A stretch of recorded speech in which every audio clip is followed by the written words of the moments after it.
Hello students, online classes में आपका स्वागत है।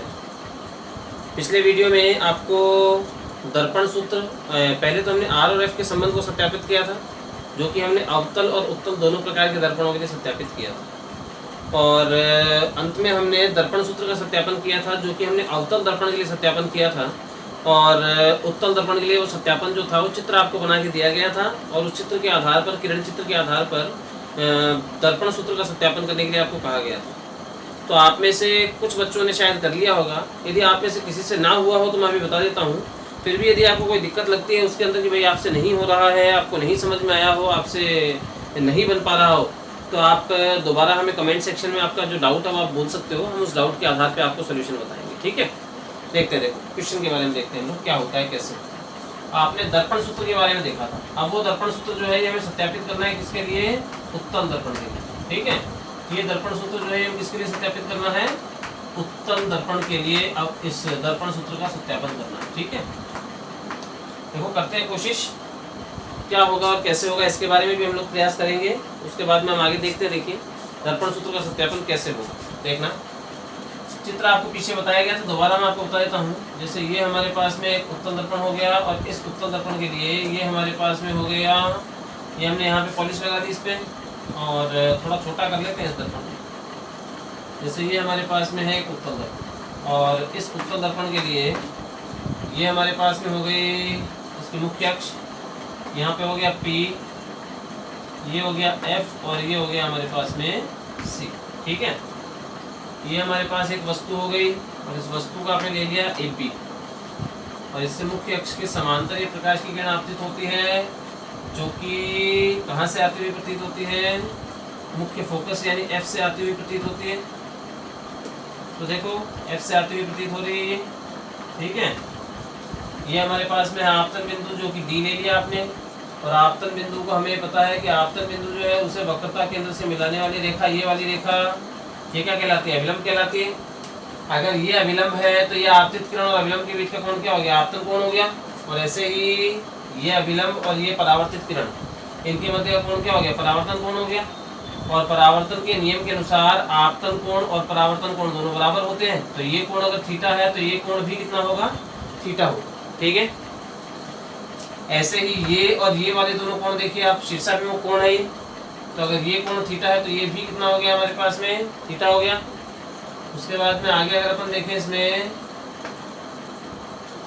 ये कोण अगर थीटा है तो ये वाला कोण भी कितना हो गया हमारे पास में? थीटा हो गया ना।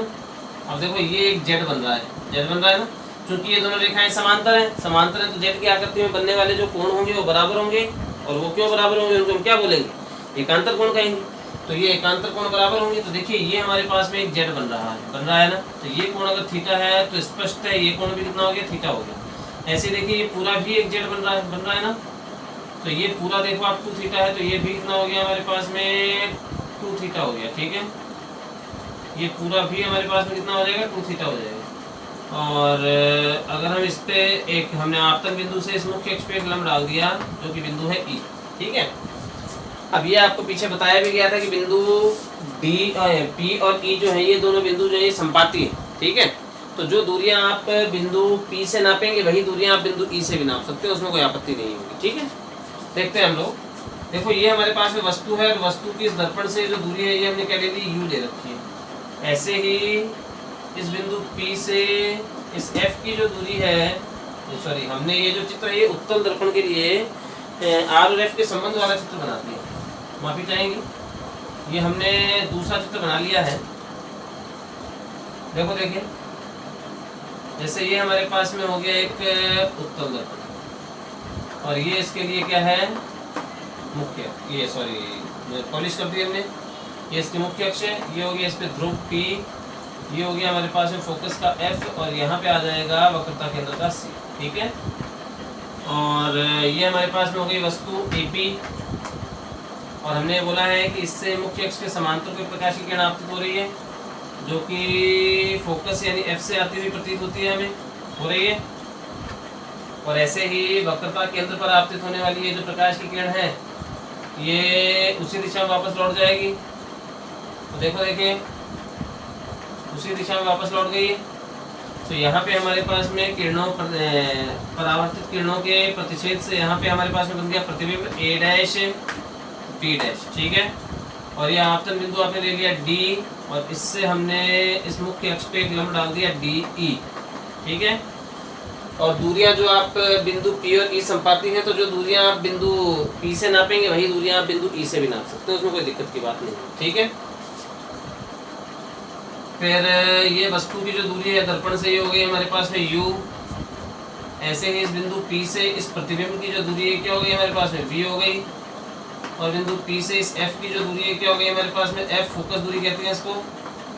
और ऐसे ही बिंदु P से C की दूरी क्या हो गई हमारे पास में R हो गई ना। तो ये है हमारे पास। अब आगे का प्रयास करें हम लोग, इसमें देखिए क्या होगा और कैसे होगा, किस रूप में हम इसको आगे कर सकते हैं। देखना, एक तो देखो आपके पास में बन रहा है त्रिभुज ABC, ये पूरा त्रिभुज बन रहा है, और एक त्रिभुज बन रहा है A dash B dash C, है ना। दोनों में ये वाला कोण कॉमन है, और इसमें ये कोण 90 है और इसमें ये कोण 90 है। दो कोण बराबर होते त्रिभुज कैसा हो गया, समरूप हो गए। तो हम यहाँ पे बोल सकते हैं कि त्रिभुज ABC समरूप होगा त्रिभुज A dash B dash C के, ठीक है ना। और चूंकि त्रिभुज समरूप है तो इसलिए इनकी संगत भुजाओं का अनुपात समान होगा। तो इसकी भुजा AB बट्टा इसकी भुजा A डैश B डैश, तो यहाँ पे आ जाएगा हमारे पास में AB बट्टा A डैश B डैश बराबर, अब इसकी भुजा AC आ जाएगी तो बट्टा में इसकी भुजा क्या आ गई A डैश C, तो यह आ गया AC बट्टा A डैश C, ठीक है। ऐसे ही एक त्रिभुज बन रहा है DEF और एक त्रिभुज बन रहा है A dash B dash F, ये भी दोनों समरूप हो गए। तो त्रिभुज DEF समरूप होगा त्रिभुज A dash B dash F के। अगर ये समरूप है तो इनकी संगत भुजाओं का अनुपात समान होगा, मतलब इसकी भुजा DE बट्टा इसकी भुजा A डैश B डैश है, तो DE बट्टा A डैश B डैश बराबर EF बट्टा A डैश F, तो EF बट्टा A डैश F, ये आ गया हमारे पास। अब चूंकि ये दोनों रेखाएं समांतर हैं, अगर ये दोनों समांतर हैं तो समांतर शब्द का संधि विच्छेद कीजिए, क्या होता है, समान प्लस अंतर। मतलब ऐसी रेखाएं जिनके बीच का अंतर हमेशा समान रहता है। अंतर मतलब दूरी, हर बिंदु पे उनके बीच की दूरी समान रहेगी। तो यहाँ पे जितनी दूरी है यहाँ पे भी उतनी होगी ना, मतलब AB और DE दोनों बराबर होंगे। तो इस DE की जगह आप क्या लिख सकते हो, AB लिख सकते हो, ठीक है। तो यहाँ से हमने DE की जगह क्या लिख दिया, AB बट्टा A डैश B डैश बराबर आ जाएगा EF बट्टा A डैश F, ठीक है। क्यों लिखा हमने, चूंकि DE किसके बराबर है, AB के बराबर, ठीक है। ये हमारे पास में था पहला समीकरण, और ये हमारे पास में हो गया दूसरा समीकरण। तो इन दोनों समीकरणों से आप मिला के देखिए एक साथ में कि कैसे होता है। इस समीकरण से आपको AB बट्टा A डैश B डैश का ये मान मिला है, AC upon A dash C, ये मान आप यहाँ पे लिख सकते हैं। तो यहाँ पे आ जाएगा हमारे पास में AC upon A dash C बराबर, ये आ गया यहाँ पे EF बट्टा A डैश F, तो EF बट्टा A डैश F, ठीक है। अब यहाँ से आप देखिए AC बट्टा A डैश C है, तो आप यहाँ पे देखिए AC, ये पूरी है, इसको आप क्या लिख सकते हो, AP प्लस CP लिख सकते हैं ना। तो यहाँ से इसको हमने क्या लिख दिया, AC को हमने क्या लिख दिया, AP प्लस CP बट्टा A डैश C, ये अकेली कोई दूरी नहीं है। इस A डैश C को आप क्या लिखोगे, CP और माइनस A डैश P, तो इसको हमने लिख दिया CP minus A dash P बराबर EF दूरी चाहे E से नाप लो चाहे P से नाप लो, एक ही बात है। तो ये हो गया हमारे पास में EF अपॉन में A डैश F, ये इतना सा, ये भी कोई अकेली दूरी नहीं है। इस A डैश F को आप क्या लिख सकते हैं, PF minus A dash P, तो इसको हमने लिख दिया PF minus A dash P, ठीक है। PF minus A dash P, ये आ गया हमारे पास। अब यहाँ से अगर हम देखें तो AP का मान क्या है हमारे पास में, AP U है, बाईं ओर है लेफ्ट साइड में, इसलिए किसमें आएगा, माइनस में आएगा U, ठीक है। उसके बाद में CP, इसका मान देखो CP ये रहा, ये क्या है R है, राइट साइड में होने के कारण से प्लस में आएगा, तो CP का मान हो गया प्लस में R या फिर प्लस में 2F, ठीक है। उसके बाद में A डैश P, ये हो गया A डैश P जो कि क्या है हमारे पास में V है, तो A डैश P हो गया हमारे पास में V जो कि राइट साइड में होने के कारण से है प्लस में, ठीक है। उसके बाद में ई एफ बोल दो या पी एफ बोल दो, क्योंकि ये ई एफ और पी एफ, ए डैश पी का मान आपको बताया जा चुका है।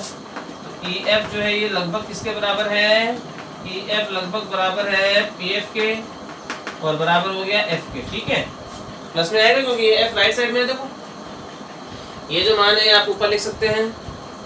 तो यहाँ से आपने एफ पी का मान क्या लिख दिया, देखिए एफ पी का मान आपने लिख दिया माइनस का यू, फिर प्लस सी पी का मान हो गया 2f बट्टा सी पी का मान हो गया 2f माइनस ए डैश पी का मान कितना है v, फिर बराबर है ई एफ का मान हो गया f बट्टा पी एफ का मान आ जाएगा f माइनस ए डैश पी का मान कितना आ जाएगा v। अब इनको हम वज्र गुणा करें, क्रॉस मल्टीप्लाई, तो माइनस के u को आप f से गुणा कीजिए, तो क्या आ गया हमारे पास में माइनस का यू एफ, माइनस के u को प्लस के माइनस के v से गुणा किया तो प्लस में आ गया uv, और 2f को f से गुणा किया तो प्लस में हो गया 2f का स्क्वायर, 2f को माइनस के v से गुणा किया तो माइनस में 2vf बराबर है। अब इसको इससे गुणा करेंगे तो f को 2f से गुणा किया तो 2f का स्क्वायर हो गया, फिर माइनस में v को f से कीजिए तो माइनस का vf आ गया। देखो 2f स्क्वायर से 2f स्क्वायर तो कैंसिल हो गया ना। अब ये जो uv है ये तो आप इस साइड में रख लो, बाकी के सभी को ट्रांसफर कर दो दूसरी साइड में ले जाओ आप। तो uv हमने रख लिया यहाँ पे, तो ये uf यहाँ माइनस में दूसरी साइड में जाएगा तो प्लस में हो गया uf, फिर uv हमने रख लिया, ये कैंसिल हो गया, माइनस का 2vf दूसरी साइड में ले जाओ तो प्लस में हो जाएगा 2vf, और ये कैंसिल हो चुका है, बराबर में बच गया माइनस का vf। तो यहाँ से आप देखिए uv बराबर हो गया uf प्लस 2vf में से vf माइनस कीजिए, हमारे पास में कितना आ गया vf आ गया। इस पूरे समीकरण में आप uvf का भाग दे दीजिए तो हमारे पास में आ जाएगा uv अपॉन में uvf बराबर uf अपॉन में uvf प्लस vf अपॉन में uvf, ये हुआ ना। अब आगे देखिए यहाँ पे uv से uv कैंसिल हो जाएगा, क्या बचेगा 1 अपॉन f। यहाँ आप देखिए हमारे पास में क्या हो गया 1 अपॉन f बराबर u से u और f से f कैंसिल हो गया तो क्या बचेगा 1 upon v, 1 upon v plus v से v और f से f कैंसिल हो गया तो क्या बचेगा 1 अपॉन u, ये आ गया हमारे पास। अब ये देखो दर्पण सूत्र है, और जब पीछे आपको दर्पण सूत्र के बारे में शुरुआत में बताया गया था, इसकी परिभाषा के बारे में जब आपको बताया गया था तब आपको ये कहा गया था कि ये जो दर्पण सूत्र है ये एक ऐसा सूत्र है जो कि दोनों ही प्रकार के दर्पणों के लिए समतुल्यतः लागू होता है, उत्तल और अवतल दोनों ही प्रकार के दर्पणों के लिए समतुल्यतः लागू होता है। समझ रहे हैं आप मेरी बात को, ठीक है ना। ये दोनों प्रकार के दर्पणों के लिए एक समान रूप से लागू होता है, समझ गए आप मेरी बात को। और हमने सत्यापित भी किया इसे, अवतल दर्पण के लिए आपको पहले सत्यापन बता दिया गया था, और उत्तल दर्पण के लिए जो सत्यापन है ये आपको करने के लिए दिया गया था, चित्र बना के दे दिया था मैंने, और ये सत्यापन आपको आज मैंने बता दिया दोबारा से, ठीक है। इसमें है क्या कि आपको इन चीज़ों में किरण चित्र जो होते हैं ना ये महत्वपूर्ण होते हैं, इनकी प्रैक्टिस आपको करनी पड़ेगी। अगर ये सही हो जाता है तो इसकी संभावनाएं बढ़ जाती है कि आप इस टॉपिक को सही कर सकोगे, ठीक है, इस डेरिवेशन को सही कर सकोगे। इसके अलावा एक बात और देखना, जैसे ये उत्तल दर्पण है, उत्तल दर्पण के लिए जो फोकस दूरी है f, ये कौन साइड में, राइट साइड में है, तो उत्तल दर्पण की फोकस दूरी किस में होती है, प्लस में होती है। अवतल दर्पण ऐसे होता, इसकी फोकस दूरी कौन साइड में होती है, लेफ्ट साइड में, मतलब अवतल दर्पण की फोकस दूरी कैसे होगी, माइनस में हो जाएगी, ठीक है। लेकिन इसके अलावा मान लो आपसे बोला जाए कि समतल दर्पण उसकी फोकस दूरी कितनी होती है, समतल दर्पण, तो देखो समतल दर्पण के लिए जो फोकस दूरी होती है वो अनंत होती है, ये ध्यान रखना। आप पूछा गया प्रश्न है, सीबीएसई में पूछा गया, राजस्थान बोर्ड में पूछा गया है कि भाई समतल दर्पण की जो फोकस दूरी है वो कितनी होती है, ज्ञात कीजिए, वो लिख के बताइए आप, ठीक है। तो समतल दर्पण की फोकस दूरी कितनी होती है, अनंत होती है, ठीक है, समझ गए आप मेरी बात को।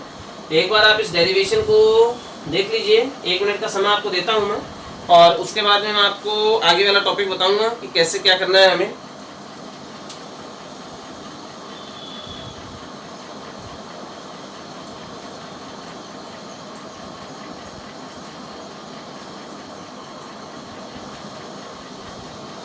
देख लिया होगा आपने ये। अब हम आगे वाले टॉपिक के बारे में देखते हैं कि कैसे हो सकता है, किस प्रकार से हो सकता है, विचार करते हैं। देखो उस पर दर्पण सूत्र का हमने सत्यापन कर लिया था, दोनों ही प्रकार के दर्पणों के लिए कर लिया, ठीक है।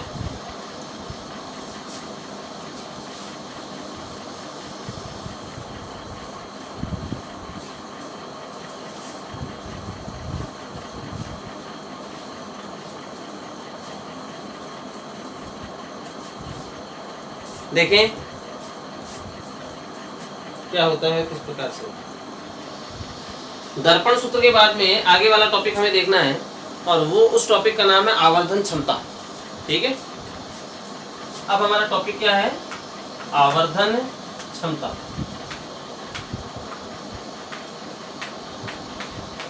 इस आवर्धन क्षमता को हम लोग रेखीय आवर्धन भी कहते हैं।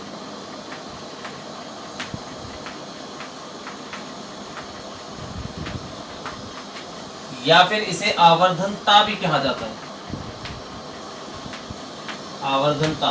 ठीक है, ये आगे स्मॉल एम से इसको दर्शाते हैं। आपकी किताब में इसका नाम दे रखा है आवर्धन क्षमता। तो इसके बारे में हम देखिए क्या होता है। पहले तो मैं आपको इसकी परिभाषा बता देता हूँ, उसके बाद में मैं आपको इसके मान, जो मैं आपको परिभाषा से एक मान बताऊंगा, उसके अलावा एक और मान आपको बताया जाएगा। उस मान का मैं सत्यापन करने के लिए चित्र भी बता दूंगा आपको। ठीक है, देखो क्या होता है। आपने टॉपिक हमारा है आवर्धन क्षमता। ठीक है, आवर्धन क्षमता को स्मॉल एम से दर्शाते हैं और इसके लिए सूत्र क्या होता है, किसी गोलीय दर्पण द्वारा, ध्यान से सुनिएगा मेरी बात को, महत्वपूर्ण है ये टॉपिक, पूछा जाता है लगभग। किसी गोलीय दर्पण द्वारा प्राप्त प्रतिबिंब की ऊंचाई वह बिंब, बिंब का मतलब क्या होता है, वस्तु, बिंब का मतलब क्या होगा, वस्तु होगा। ठीक है ना, किसी गोलीय दर्पण द्वारा प्राप्त प्रतिबिंब की ऊंचाई वह बिंब की ऊंचाइयों के अनुपात को हम क्या कहते हैं, रेखीय आवर्धन कहते हैं। इसे स्मॉल एम से दर्शाते हैं। ठीक है, तो यहाँ से अगर अपन देखें तो स्मॉल एम से आपने इसको दर्शाया, ये क्या हो जाएगा हमारे पास में, प्रतिबिंब की ऊंचाई, प्रतिबिंब की ऊंचाई बट्टा बिंब की ऊंचाई, प्रतिबिंब की ऊंचाई बट्टा बिंब की ऊंचाई, ये हो गया हमारे पास में। और ये जो प्रतिबिंब की ऊंचाई है इसको हमने मान लिया h डैश बट्टा h, बिंब की ऊंचाई यानी वस्तु की जो ऊंचाई इसको हमने क्या मान लिया, h से दर्शा दिया। ठीक है, तो ये हो जाएगा हमारे पास में h डैश अपॉन h हो जाएगा, स्मॉल m से इसको दर्शा दिया। ठीक है, अब u व v के पदों में इसका मान निम्न होता है। u व v के पदों में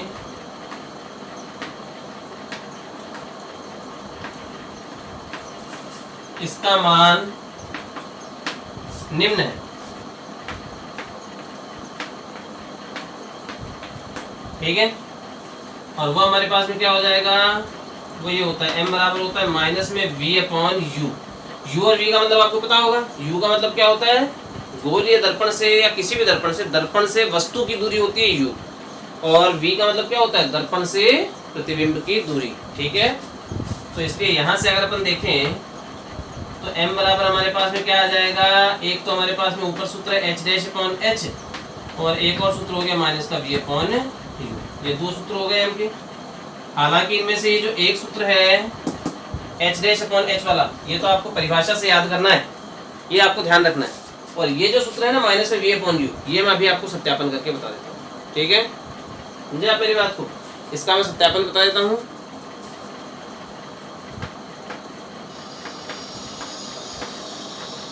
पहले यही सत्यापन मैं आपको अवतल दर्पण के लिए बता देता हूँ, और फिर यही सत्यापन मैं आपको उत्तल दर्पण के लिए भी बता दूंगा। ठीक है, तो सबसे पहले हम लोग ये सत्यापन देख रहे हैं अवतल दर्पण के लिए।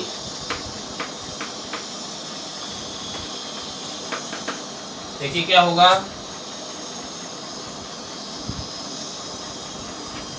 देखना अवतल दर्पण के लिए हमें पहले एक किरण चित्र बनाना पड़ेगा। तो ये जैसे हमारे पास में हो गया कोई अवतल दर्पण,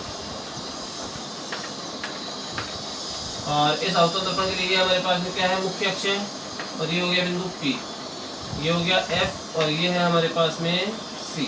ठीक है, ये हमें ले ली एक वस्तु, और इससे मुख्य अक्ष के समांतर ये कोई प्रकाश की किरण आपतित हो रही है, जो कि परावर्तन के पश्चात मुख्य फोकस यानी F से होकर जाती है। इसी प्रकार से इस वस्तु से अगर ध्रुव पर कोई प्रकाश की किरण आपतित होती है, तो ध्रुव पर आपतित होने वाली जो प्रकाश की किरण है वो समान कोण पर परावर्तित हो जाती है। तो जितने कोण पर ये आपतित हुई थी उतने ही कोण पर ये परावर्तित हो जाएगी, उतने ही कोण पर ये परावर्तित हो जाएगी। समझ गए आप मेरी बात को। तो हमारे पास में जो प्रतिबिंब बना है वो कहाँ बन गया, ये बन गया हमारे पास में प्रतिबिंब। वस्तु आपने ले ली AB, और प्रतिबिंब को हमने दर्शा दिया A डैश B डैश। ठीक है, ये चित्र मैं आपको दोबारा से बता देता हूँ, आपको यहाँ पे स्पष्ट नहीं दिख रहा होगा। देखिए जैसे ये हमारे पास में हो गया एक अवतल दर्पण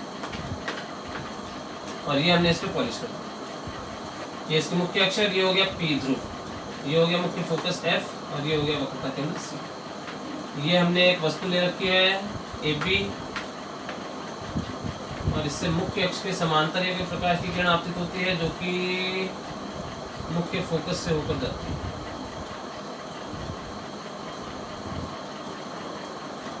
और ध्रुव पर आपतित होने वाली ये जो प्रकाश की किरण है ये समान कोण पे परावर्तित हो जाएगी, जो कि हमने पीछे नियम में बोल रखा है।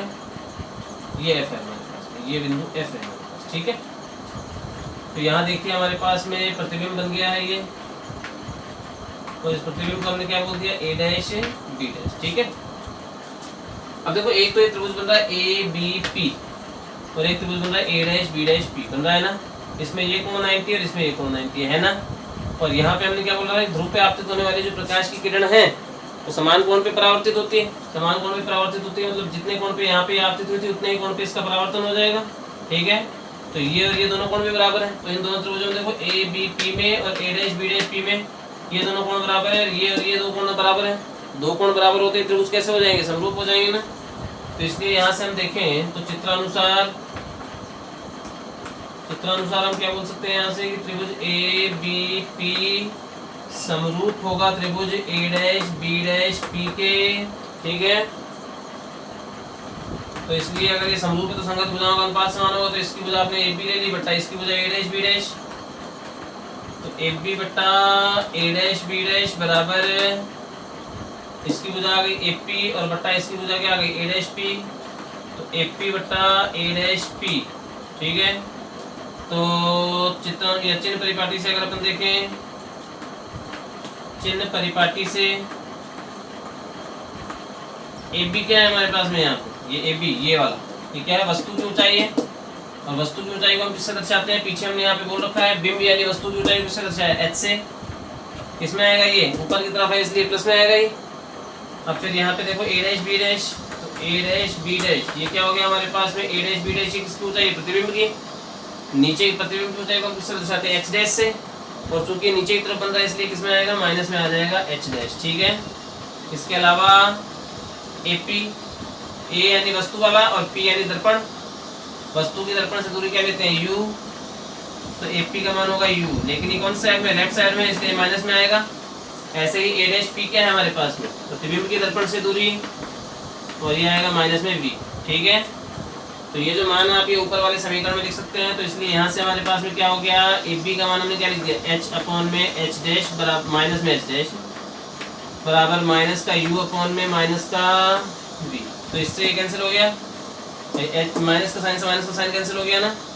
तो हमारे पास में देखिए यहाँ से क्या आ जाएगा, यहाँ पे ये यहाँ पे तो क्या बच जाएगा, H डैश अपॉन में H बराबर ये माइनस कैंसिल हो चुका है तो क्या बचेगा, माइनस का U अपॉन में V, ठीक है। और ये H डैश अपॉन H किसका मान था हमारे पास में, ये M का मान था। तो ये हो गया हमारे पास में M का मान, ठीक है। तो M बराबर हो गया H dash upon H minus का या फिर नहीं प्लस का या फिर माइनस का B अपॉन, ठीक है। देखो हमने यहाँ पे गलत लिखा है ना,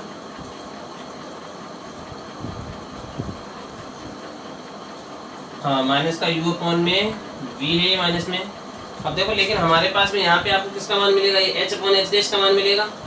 देखो मैं यहाँ पे एक पद स्टेप हमने छोड़ दिया था तो स्टेप में आपको दोबारा से बता देता हूँ। देखिए क्या होगा, कैसे होगा। यहाँ पे माइनस से माइनस कैंसिल हो गया, ये कैंसिल हो गया तो हमारे पास में क्या आ जाएगा, H अपॉन में H डैश बराबर माइनस का ये माइनस तो इससे कैंसिल हो गया ना, ये दोनों देखो क्या आ गया, माइनस का U अपॉन में V। लेकिन ये सूत्र नहीं था हमारे पास में, ऊपर क्या चाहिए, H डैश अपॉन H चाहिए ना। इसमें क्या है, H अपॉन H डैश उल्टा कर दो आप इसका, है ना, इसका व्युत्क्रम कर दो। तो व्युत्क्रम करोगे तो क्या आ जाएगा हमारे पास में, H डैश अपॉन में H बराबर माइनस का निशान है, V ऊपर चला गया तो माइनस में V अपॉन U। और ये किसका मान था हमारे पास में, ये मान किसका था हमारे पास, M का मान था, स्मॉल m का, ठीक है। तो ये स्मॉल m का मान हो गया हमारे पास में, यानी स्मॉल m यानी आवर्धन क्षमता, ठीक है, या रेखीय आवर्धन या आवर्धनता। तो इसके लिए सूत्र क्या आ गया, माइनस का V अपॉन U आ गया इसका मान। ठीक है, समझ रहे हैं आप मेरी बात को। ये जो सत्यापन है ये आपने कौन से दर्पण के लिए देखा है? अवतल दर्पण के लिए हमने ये सत्यापन देखा है। अब यही सत्यापन हमें उत्तल दर्पण के लिए भी करना होगा, और उत्तल दर्पण के लिए सत्यापन को करने के बाद में हमें कुछ विशिष्ट बिंदु हैं जो कि देखने होंगे। ठीक है, देखते हैं इस टॉपिक के बारे में। यही सत्यापन जो आपने अवतल दर्पण के लिए किया है, यही सत्यापन मैं आपको उत्तल दर्पण के लिए भी करके बता देता हूँ। देखो, किरण चित्र का पैटर्न यही होता है, सब में सेम रहता है। फिर किरण चित्र जो होते हैं ना, उनका पैटर्न सब में सेम रहता है। किरण चित्र बनाने के लिए सबसे जरूरी चीज क्या होती है? आपको नियम पता होने चाहिए कि गोलीय दर्पण से प्रतिबिंब के निर्माण के लिए कुछ नियम होते हैं, और वो नियम क्या होते हैं। ठीक है ना, तो देखो यहाँ से हमें सत्यापन कौन से दर्पण के लिए करना है? उत्तल दर्पण के लिए करना है। ठीक है, तो देखते हैं। देखो उत्तल दर्पण के लिए इसका सत्यापन क्या होता है, कैसे होता है। जैसे ये हमारे पास में हो गया एक उत्तल दर्पण, और ये हमने इसके अवतल पृष्ठ पे पॉलिश कर दी। ये उस उत्तल दर्पण के लिए हमारे पास में क्या है? मुख्य अक्ष है, और यहाँ पे हो गया हमारे पास में F, और ये हो गया हमारे पास में। ठीक है, तो यहाँ हमारे पास में कोई वस्तु है AB, इससे मुख्य अक्ष के समांतर ये कोई प्रकाश की किरण आपतित होती है, जो कि परावर्तन के पश्चात मुख्य फोकस से आती हुई प्रतीत होती है ना। और ध्रुव पर आपतित होने वाली है जो प्रकाश की किरण है, ये समान कोण पे परावर्तित हो जाती है। तो पीछे की तरफ बढ़ाइए आप इसको, यहाँ पे प्रतिच्छेद करेंगे तो यहाँ पे हमारे पास में प्रतिबिंब बन गया, A डैश B डैश। ठीक है, ये आ गया। अब एक बात देखना है, ये कोण और इसमें ये कोण 90 डिग्री के बराबर है। और आपने पीछे क्या बोला था? पीछे हमने बोला था, सॉरी, एक तो ये बिंदु है P, एक तो त्रिभुज बन रहा है ABP, और एक त्रिभुज बन रहा है A dash B dash P, बन रहा है ना। इसमें आप देखिए ये और ये कोण दोनों 90 डिग्री के बराबर है। अब आपने क्या बोला? ध्रुव पर आपतित प्रकाश की किरण समान कोण पर परावर्तित होती है, तो ये कोण थीटा है, तो ये भी थीटा हो गया। और ये दोनों x में है, तो x क्या करते हैं? तो ये भी थीटा है। तो यहाँ से ये कोण और ये कोण दोनों बराबर हो गए ना।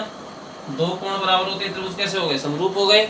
और त्रिभुजों के समरूप होने का मतलब है इनकी संगत भुजाओं का अनुपात समान होगा। तो यहाँ पे आप इस चित्र के अनुसार बोल सकते हैं कि त्रिभुज ABP समरूप होगा त्रिभुज A dash B dash P के।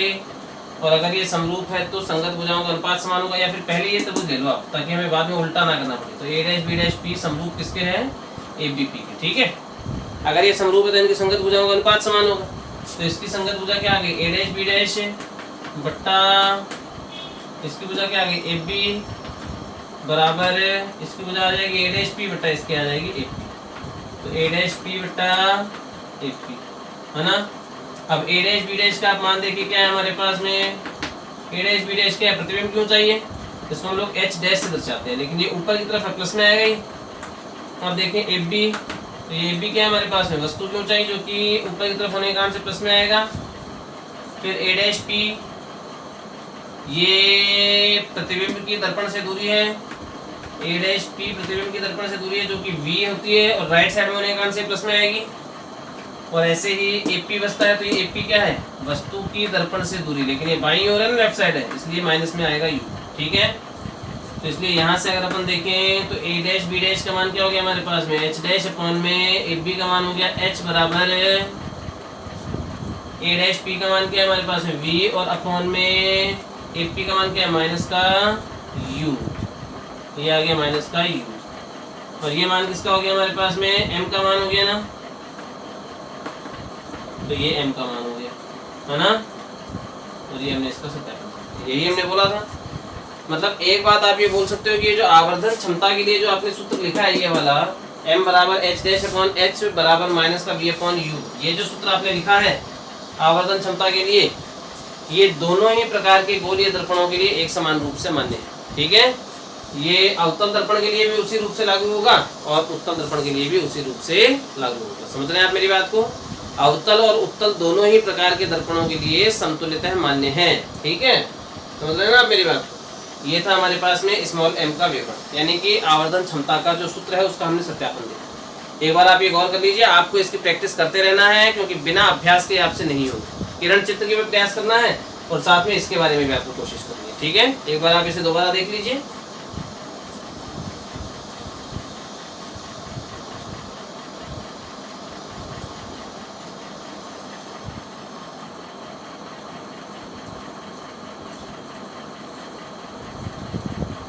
देख लिया होगा आपने।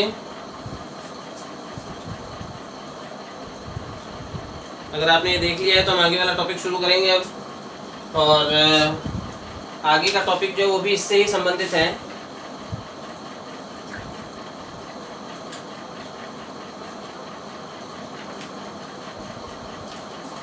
देखिए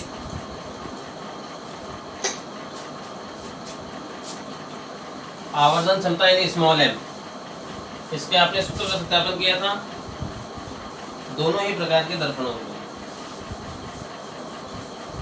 और हमने ये प्राप्त किया था कि ये दोनों ही दर्पणों के लिए एक समान रूप से मान्य होता है। ठीक है, एक समान रूप से लागू होता है दोनों। आगे और देखते हैं हम इसके बारे में कुछ बातें। देखिए अब आपको स्मॉल m जो है ना उसका मान ज्ञात करना है। एक बार तो इसका मान u और f के पदों में ज्ञात करना है, और दूसरी बार इसका मान v और f के पदों में ज्ञात करना है। ठीक है, स्मॉल m का u व f के पदों में, स्मॉल m का u व f के पदों में मान। ठीक है, तो ये दोनों ही दर्पणों के लिए अलग अलग नहीं करना है, ये दोनों दर्पणों के लिए एक जैसा ही हो जाएगा, एक साथ ही हो जाएगा। अवतल और उत्तल दोनों दर्पणों के लिए एक साथ ही मान्य हो जाएगा। ठीक है, देखिए हम लोग तो यहाँ से स्मॉल m का u f के पदों में मान आपको देखना है क्या होता है। देखिए हमारे पास में m बराबर क्या होता है, माइनस का v अपॉन u होता है। दर्पण सूत्र में देखें तो दर्पण सूत्र आप लगाइए 1 अपॉन f बराबर क्या होता है हमारे पास में 1 अपॉन v, और प्लस में आ जाएगा 1 अपॉन u।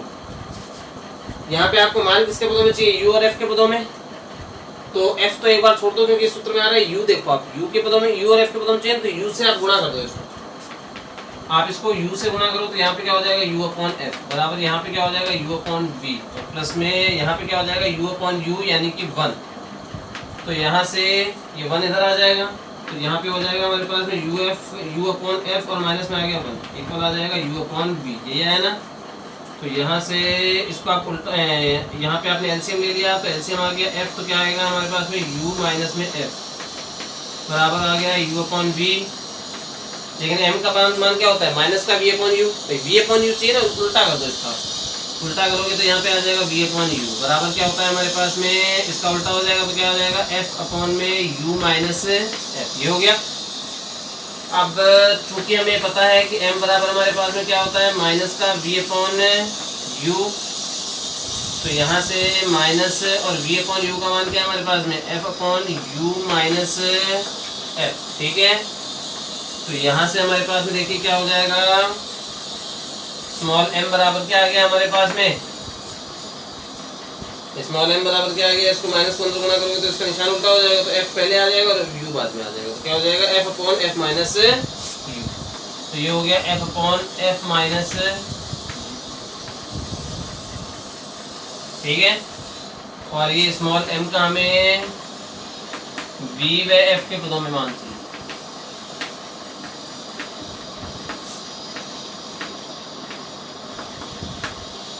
स्मॉल m का v व f के पदों में मान,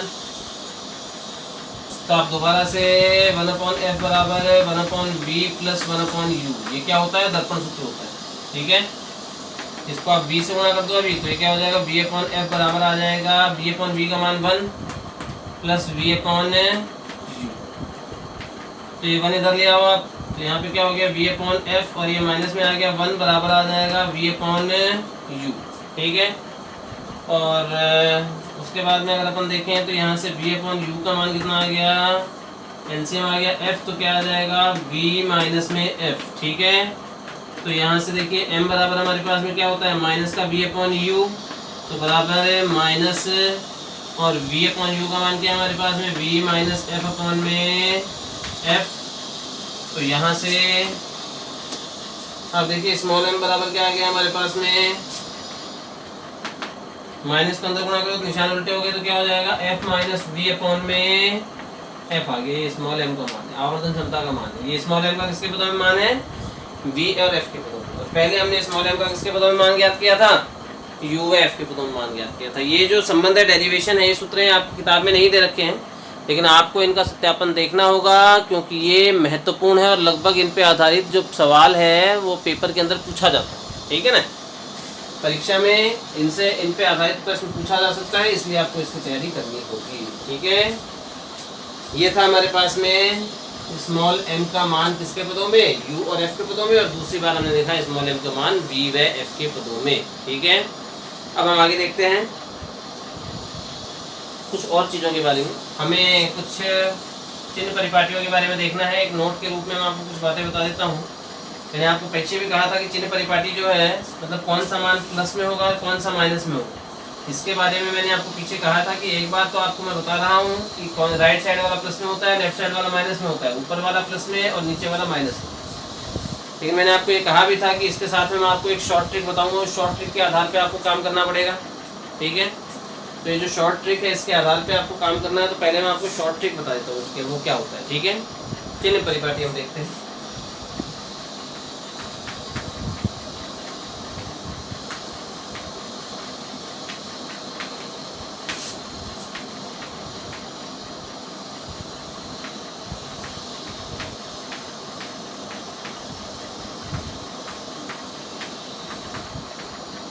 गोलीय दर्पण के लिए चिन्ह परिपाटी,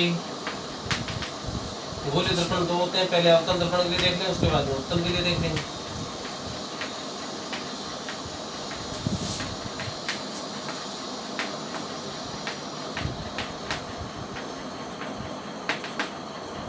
अवतल दर्पण के लिए तो देखो, अवतल दर्पण के लिए पहले आप एक बात देखना, जो जो चीजें हैं उन सभी चीजों के बारे में आप विचार करना है। देखो जैसे एक तो वस्तु, वस्तु किसी भी दर्पण के लिए कौन सी साइड में रखी जाती है, वस्तु। बिंब किसी भी दर्पण के लिए कौन सी साइड में रखा जाता है, लेफ्ट साइड में। तो इसका मतलब ये है कि वस्तु की जो दर्पण से दूरी होती है u, वो हमेशा किस में ली जाएगी, माइनस में ली जाएगी। वस्तु की जो दूरी है दर्पण से u, वो हमेशा किस में ली जाएगी, माइनस में ली जाएगी। ठीक है ना, मतलब u का मान माइनस में होता है। एक बात। फिर अवतल दर्पण से आपने प्रतिबिंब बनाया था, तो प्रतिबिंब के निर्माण की कितनी स्थितियाँ थी, 6 स्थितियाँ थी। उन 6 में से 5 स्थितियों में प्रतिबिंब लेफ्ट साइड में बनता है। उस एक स्थिति को छोड़ो एक बार आप, 6 में से 5 स्थितियों में जो प्रतिबिंब है वो कौन सी साइड में बनता है, लेफ्ट साइड में बनता है। और प्रतिबिंब लेफ्ट साइड में बनता है, इसका मतलब बाईं ओर बनता है। इसका मतलब प्रतिबिंब की जो दर्पण से दूरी है वो कैसी होगी, माइनस में होगी। उसके अलावा अवतल दर्पण के लिए जो फोकस दूरी होती है f, वो कौन सी साइड में होती है, लेफ्ट साइड में होती है, लेफ्ट साइड में होती है। इसलिए इसका मान f, फोकस दूरी का मान किसमें होगा, माइनस में होगा अवतल दर्पण के लिए। साथ में वक्रता त्रिज्या भी लेफ्ट साइड में होती है, मतलब कैपिटल R का मान भी इसके लिए माइनस में होगा।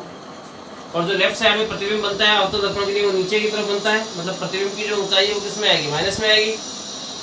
ठीक है, और अगर प्रतिबिंब उल्टा बनता है तो उसके लिए स्मॉल m यानी आवर्धन क्षमता का मान माइनस में होता है। इसके अलावा अवतल दर्पण के लिए जो आप वस्तु रखते हो ऐसे रखते हो सीधी ऊपर की तरफ, इसका मतलब इसकी ऊंचाई प्लस में आती है। मतलब ये कह सकते हैं कि अवतल दर्पण के लिए एकमात्र h का जो मान है ना केवल वही प्लस में होता है, बाकी और सारे मान किसमें होते हैं, माइनस में होते हैं। केवल अवतल दर्पण के लिए केवल और केवल h का मान प्लस में होता है, बाकी सारे मान किसमें होते हैं, माइनस में होते हैं। समझ रहे हैं आप मेरी बात को। अगर ये सारे मान माइनस में होते हैं तो यहाँ से देखो अवतल दर्पण के लिए u का मान माइनस में होगा, v का मान 5 स्थितियों में, एक अपवाद भी है इसमें, एक स्थिति में कुछ चीजें चेंज हो जाती हैं। v का मान माइनस में होगा, f का मान माइनस में है, r का मान माइनस में है, h का मान प्लस में होगा। ठीक है, h डैश का मान प्लस में नहीं माइनस में होता है, उल्टा प्रतिबिंब बनता है, और उल्टे प्रतिबिंब के लिए m का मान भी माइनस में होता है। ठीक है ना, लेकिन यदि एक स्थिति में प्रतिबिंब राइट साइड में बनता है और सीधा और आभासी प्रतिबिंब बनता है, वो एक स्थिति क्या होती है, जब वस्तु कहाँ होती है, u और f के मध्य होती है। ठीक है ना, नहीं सॉरी इसके f और p के मध्य होती है। जैसे ये अवतल दर्पण है, इसके लिए ये p और ये हो गया f। ठीक है, तो p और f के मध्य की दूरी क्या होगी हमारे पास में, फोकस दूरी होगी। यहाँ प्रतिबिंब, यहाँ पे आपने वस्तु रख रखी है, तो वस्तु की दर्पण से ये जो दूरी है क्या होगी, u हो गई। मतलब आप ये बोल सकते हो कि इस स्थिति में u का जो मान है वो f से कम है क्या। तो ये एक स्थिति क्या है कि यदि u का मान f से कम होगा तो प्रतिबिंब जो है वो कौन साइड में बनेगा, राइट साइड में बनेगा, मतलब प्रतिबिंब की दूरी v जो है वो प्लस में आएगी। इसके अलावा प्रतिबिंब सीधा बनता है, और सीधा बनता है तो इसका मतलब प्रतिबिंब की ऊंचाई h डैश भी प्लस में आएगी, और सीधे प्रतिबिंब के लिए m का मान भी प्लस में होता है। ठीक है, तो यदि आपने बोल दिया कि u is less than f है, तो उस स्थिति में v का मान आएगा प्लस में, h डैश का मान आएगा प्लस में, और सीधे प्रतिबिंब के लिए m का मान भी आ जाएगा प्लस में। ठीक है, यह अवतल दर्पण के लिए चिन्ह परिपाटी। अब यही चिन्ह परिपाटी हम देखते हैं उत्तल दर्पण के लिए, ठीक है। यही चिन्ह परिपाटी हमें किसके लिए देखनी है? उत्तल दर्पण के लिए, ठीक है। तो इसके बारे में हम लोग चर्चा करें। देखो क्या है उत्तल दर्पण के बारे में, आपने देखा था इस प्रकार से होता है उत्तल दर्पण। अब इसके लिए आप वस्तु को इस साइड में रखोगे, लेफ्ट साइड में रखोगे, तो वस्तु की जो दर्पण से दूरी है u, वो किस में आएगी? माइनस में आएगी। उत्तल दर्पण के लिए आपने प्रतिबिंब बनाया था। प्रतिबिंब के निर्माण की दो स्थितियां थी, और दोनों ही स्थितियों में जो प्रतिबिंब बना था वो राइट साइड में बना था ना। अगर प्रतिबिंब राइट साइड में बनता है, इसका मतलब प्रतिबिंब की जो ऊंचाई है प्रतिबिंब वाली जो दूरी है ना वस्तु प्रतिबिंब की दर्पण से दूरी v, वो किस में आएगी? प्लस में आएगी। उत्तल दर्पण के लिए आप देखो फोकस दूरी यानी f का मान कौन साइड में होता है? राइट साइड में होता है। राइट साइड में होने के कारण से f का मान किस में आएगा? प्लस में आएगा। इसके अलावा वक्रता त्रिज्या भी राइट साइड में होती है, इसलिए r का मान भी प्लस में आएगा। इसके अलावा फोकस उत्तल दर्पण से केवल और केवल सीधा ही प्रतिबिंब बनता है। सीधे प्रतिबिंब के लिए ऊंचाई h डैश जो होती है वो प्लस में आएगी, और वस्तु कैसे रखी जाती है? सीधी रखी जाती है हमेशा, तो इसके लिए ऊंचाई वस्तु की ऊंचाई का मान भी प्लस में होगा, और सीधे प्रतिबिंब के लिए m का मान भी प्लस में आएगा। मतलब एक बात आप ये कह सकते हो कि उत्तल दर्पण में केवल एक ही मान माइनस में होता है, वो किसका है? u का।